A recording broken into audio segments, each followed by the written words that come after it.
SGI presents The Windsor Hillbillies, starring Billy Bob Windsor, Katie Sue, Papa Chuck, Camilla, Uncle Andy,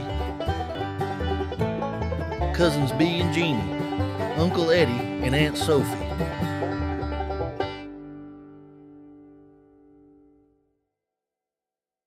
Folks, remember a few weeks ago, this story kept popping up in the press about how much William pays to lease Forest Lodge? Well, it turns out that he was simply trying to get ahead of a much bigger story. This week, the National Audit Office dropped a report so devastating it may very well be the beginning of the end of this very pedestrian family. Let's start with William and Kate. A few weeks ago, it was revealed that the Waleses pay £307,000 a year to lease Forest Lodge, a figure the press dutifully reported as William and Kate being entirely above board and transparent.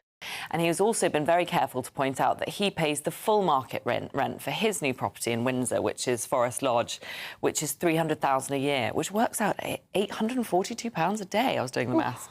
But, you know, how interesting that he, of course, was careful to make sure that was all in the public domain before this report came out, because he, of course, wants to be seen as not getting freebies and paying the full rent. What the press forgot to mention, however, was that nearly £400,000 in upgrades to Forest Lodge was quietly being footed by the Crown Estate, which is the public asset whose surplus is supposed to go to the Treasury for, public services and stuff, not for sprucing up his latest forever home. And Forest Lodge isn't even their first rodeo.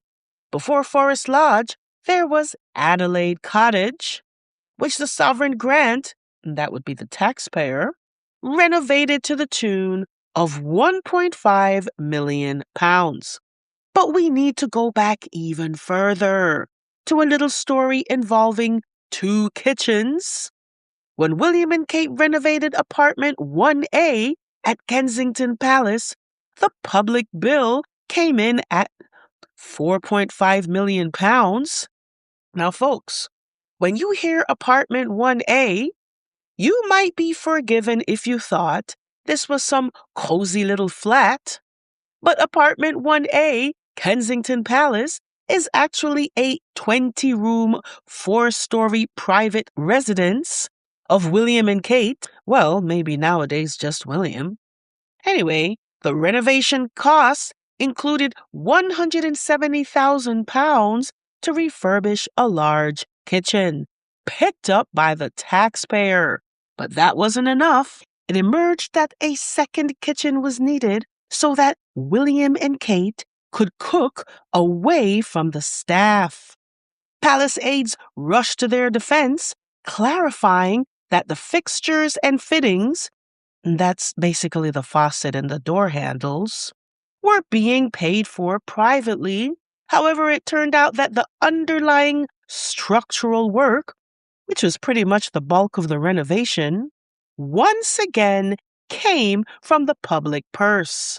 Now, mind you, folks, this was all occurring at a time when the British public was being lectured on austerity.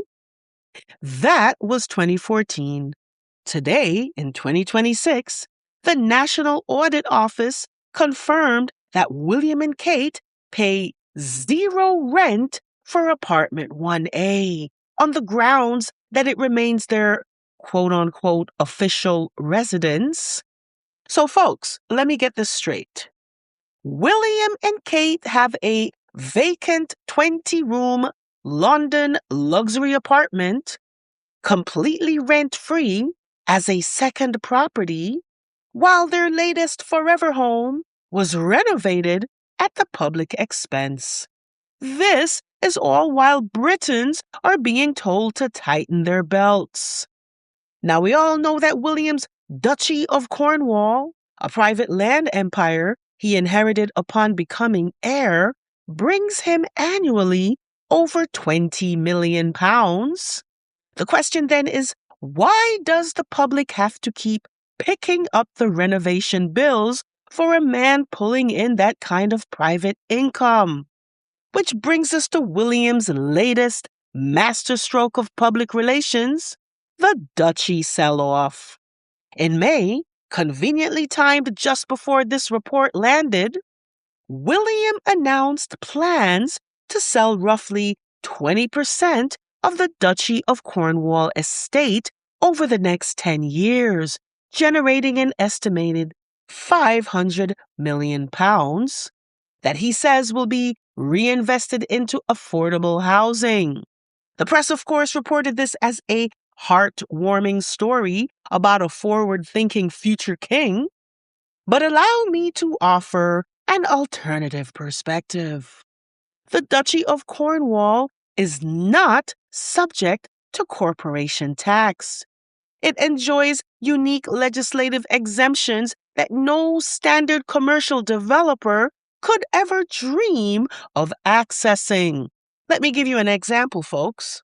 If you or I sold 20% of a billion-pound land portfolio, we would face substantial capital gains taxes, money that flows into public services for ordinary people. William's estate, however, keeps the capital, reinvests it under his own private umbrella, and pays nothing into the public purse. The sell-off won't cost William a thing. Now, remember all those tenant farmers William claims to care so much about? Well, it turns out that they all received letters informing them that their farms were being put up for sale. These are farmers who've worked duchy land for generations. They simply cannot afford to buy the properties out from under William.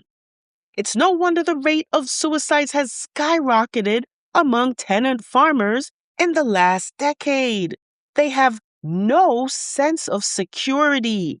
Not when some medieval prince can mosey on by from one of his pub outings and decide to drive them off the land they've lived on for generations.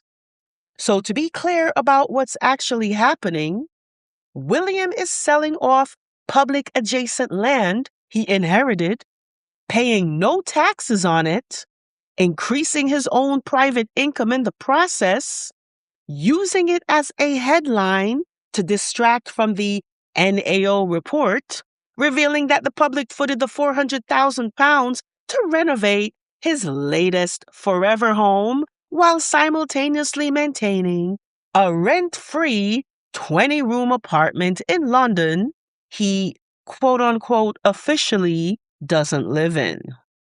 And the press is calling this a bold vision for a modern monarchy. Just breathtaking, folks. Meanwhile, Andrew Mountbatten Windsor, also known as Prince Andrew, because let's be clear, nothing has changed, showed up in a vehicle the other day with a huge shiner on the side of his face and looking like he went through some kind of hazing ritual. Well, it turns out that while paying what the audit calls a peppercorn rent for his sprawling 30-room Royal Lodge mansion, he had apparently been subletting 3 cottages on the estate for over 2 decades and pocketing the income. Then there are his daughters, Beatrice and Eugenie, neither of whom is a working royal. Well, it turns out that they've been living rent-free for nearly 20 years, courtesy of their Uncle Chuck, who's been drawing on his private Duchy of Lancaster income and the privy purse to cover their rent. Now, folks, you might be saying, well, gee, doesn't that show he's caring and generous? So we'll get to that. Then there's Edward and Sophie and the matter of Bagshot Park. The Duke and Duchess of Edinburgh hold a 150-year lease on Bagshot Park, a 120-room estate in Surrey for, wait for it, a peppercorn rate. 120 rooms for a family of 4. Let that marinate for a minute, folks. Now, whenever Sophie films interviews or social media content from Bagshot Park, viewers are generally shown the same small collection of rooms. There's a reason for that. And the reason is that most of Bagshot Park is, by all accounts, falling apart. A 120-room Victorian mansion requires the kind of ongoing maintenance budget that the Edinburghs simply cannot afford. So they occupy a small portion of it, style it beautifully for the cameras, while the rest of the property quietly deteriorates behind locked doors.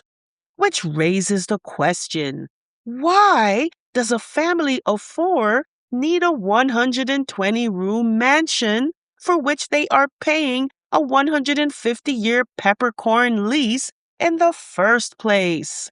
But it doesn't end there. While Edward and Sophie pay essentially nothing to occupy their 120-room Bagshot Park estate, the audit revealed that they were subletting the stable complex to a third party until 2020 and keeping that money privately.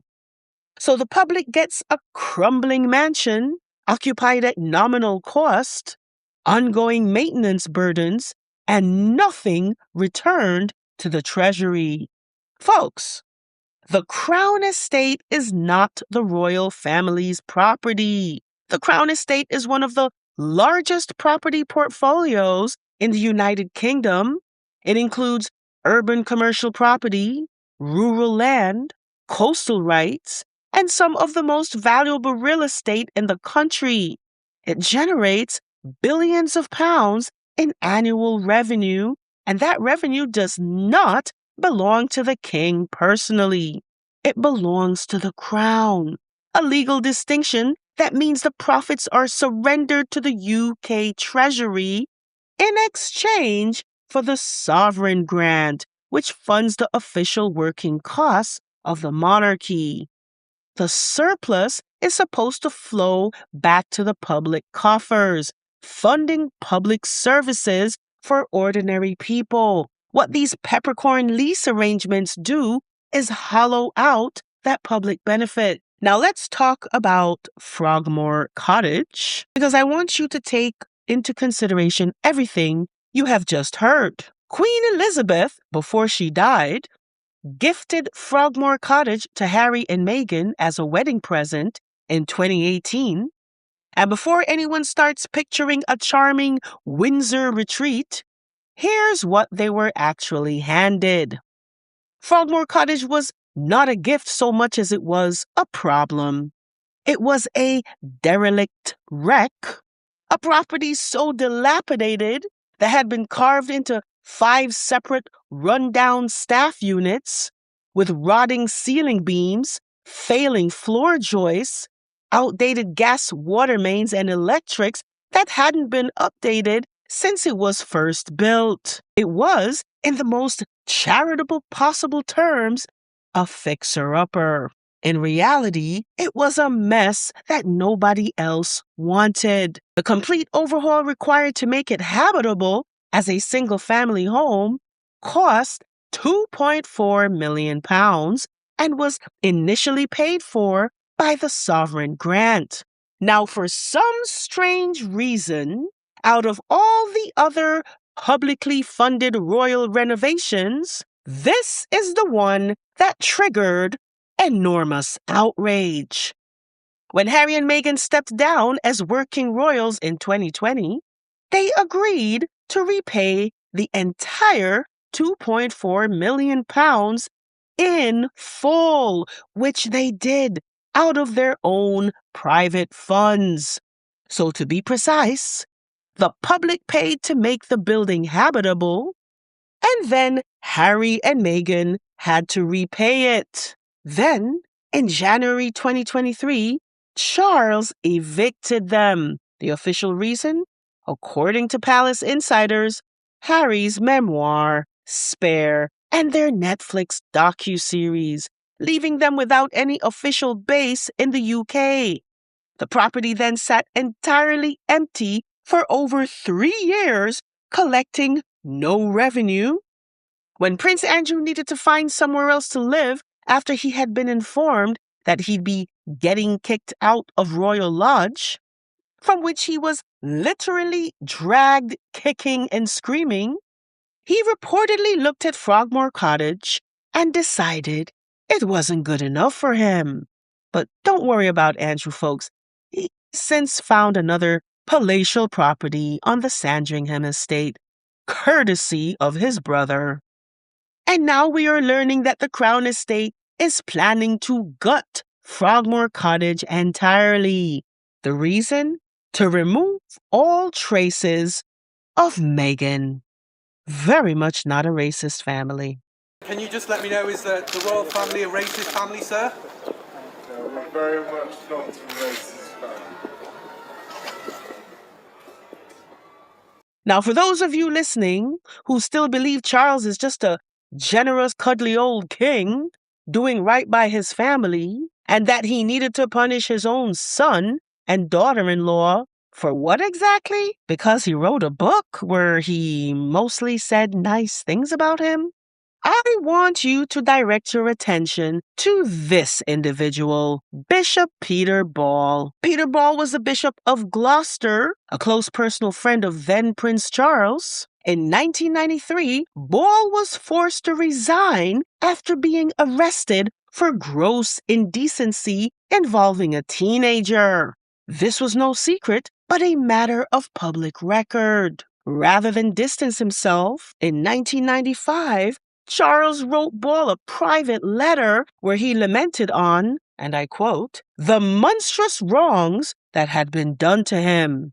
Now, this is where you really get to see what kind of people we're dealing with here, folks. In 1997, Charles personally arranged for the Duchy of Cornwall, his private land empire, to specifically purchase a property called Manor Lodge in Somerset, expressly so that Ball and his twin brother would have somewhere to live. Charles also sent Ball gifts of cash and welcomed him as a frequent guest at Highgrove. Ball himself stated, he has been wonderfully kind and allowed me to live in a duchy house. The prince is a loyal friend. Ball and his brother lived in that duchy property for nearly 14 years, rent-free. Up until 2015, when Ball was convicted of abusing 18 young men and boys and eventually sentenced to prison. Charles issued a statement stating that he had been deceived by Ball for decades and had been entirely unaware of the situation. So Charles used his private Duchy of Cornwall to purchase a home for a man with an admitted record of sexual misconduct involving minors and supported him financially. Remember when he said he couldn't afford to take care of his son and his daughter-in-law? Yeah, that Charles. Then he evicted his own son, who had repaid every penny of public renovation money simply because he wrote a book. Charles had deep personal regret about Peter Ball, a convicted PDF file, but he had eviction papers for Harry. Now, I never want to hear another word from you so-called monarchists ever again.